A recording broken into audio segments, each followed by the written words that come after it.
என்ன தோழர்கள்லாம் கேட்டாங்க, ஏன் நீங்க ஒரு ஆளு கோட்டு சூட்டு போட்டு வந்தா போதாதா, ஏன் எல்லாரையும் போட சொல்றீங்க? என் கண்ணார பார்க்கணும், கட்டிட வேலை செய்கிறவன் கோட்டு சூட்டோடு வர வேண்டும். ஆடு மாடு மேய்க்கிற தம்பிகள் கோட்டு சூட்டு போட்டுக் கொண்டு நடக்க வேண்டும்.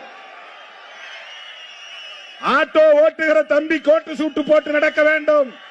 அவனுக்கு காக்கி சட்டை தான் கதி என்று எண்ணக்கூடாது. கந்தல் துணிதான் கதி என்று கிடக்க கூடாது. காந்தி துணி இல்லாமலேயே இருந்தார், வெறும் உடம்போடு இருந்தார். அது அவருக்கு மரியாதை.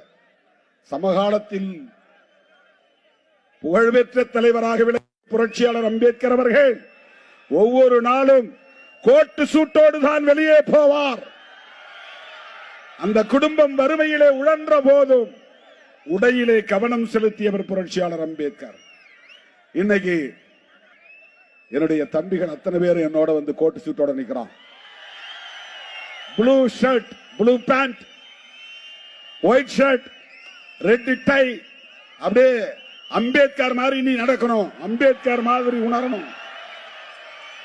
சனாதன சக்திகளே, அம்பேத்கர் இறந்து விட்டார் என்று நினைக்காதீர்கள். இதோ அம்பேத்கரின் பிள்ளைகள் இருக்கிறோம், அம்பேத்கரின் கருத்தியல் வாரிசுகள் இருக்கிறோம்.